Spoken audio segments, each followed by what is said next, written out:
Field marshal Sam Manekshaw, साहस, नेतृत्व और देशभक्ति की मिसाल। सैम मानेकशॉ का नाम भारतीय सैन्य इतिहास में एक अद्वितीय स्थान रखता है। वे न केवल भारतीय सेना के पहले फील्ड मार्शल बने, बल्कि उन्होंने अपने असाधारण नेतृत्व और रणनीतियों से देश को गौरवशाली जीत दिलाई। आइए उनके जीवन की प्रेरणादायक कहानी को विस्तार से जानें। प्रारंभिक जीवन और शिक्षा। सैम होरमुसजी प्रेमजी जमशेदजी मानेकशॉ का जन्म 3 अप्रैल 1914 को अमृतसर, पंजाब में हुआ। पारसी परिवार से ताल्लुक़ रखने वाले सैम बचपन से ही जिज्ञासु और साहसी थे। उन्होंने अपनी प्रारंभिक शिक्षा नैनीताल के शेरवुड कॉलेज से पूरी की। उनका सपना डॉक्टर बनने का था, लेकिन किस्मत ने उन्हें भारतीय सैन्य अकादमी, देहरादून तक पहुंचा दिया। सैन्य करियर की शुरुआत। 1934 में भारतीय सैन्य अकादमी से स्नातक होने के बाद सैम मानेकशॉ ब्रिटिश भारतीय सेना में शामिल हुए। उनका पहला पोस्टिंग 12वीं फ्रंटियर फोर्स रेजिमेंट में हुआ। दूसरे विश्व युद्ध के दौरान बर्मा में जापानी सेना के खिलाफ लड़ते हुए उन्हें पेट में गोली लगी। उस समय उनके कमांडर ने पूछा, क्या तुम मर रहे हो? सैम ने जवाब दिया, नहीं सर, मैं मरने के लिए नहीं बना हूं। यह जवाब उनकी जिंदादिली और जज्बे को दर्शाता है। 1965 का युद्ध, रणनीति का अद्भुत प्रदर्शन। भारत पाकिस्तान के 1965 के युद्ध में सैम मानेकशॉ ने उत्तरी कमान का नेतृत्व किया। उन्होंने अपने नेतृत्व कौशल और दूरदृष्टि से दुश्मन को हराने में महत्वपूर्ण भूमिका निभाई। 1971 का युद्ध, विजय का शिखर।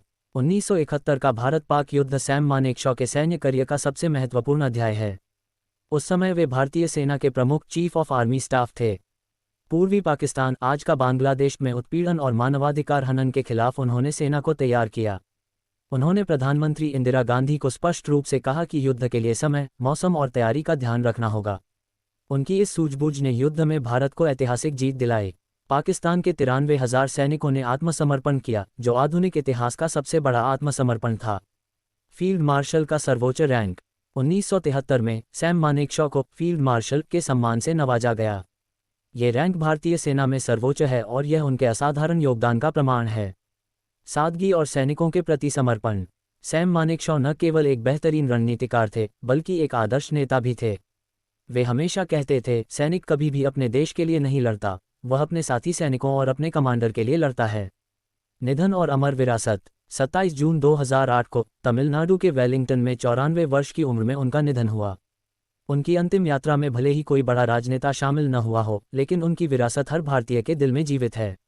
सीखने योग्य बातें। नेतृत्व। सच्चा नेता वही है जो कठिन समय में अपने लोगों का मार्गदर्शन करे। देशभक्ति। अपने देश के लिए पूरी निष्ठा और समर्पण के साथ कार्य करना। जिंदादिली। कठिन से कठिन परिस्थिति में भी आत्मविश्वास न खोना। सैम मानेकशॉ की कहानी हर भारतीय को प्रेरणा देती है कि सच्चे साहस और नेतृत्व से असंभव को भी संभव बनाया जा सकता है।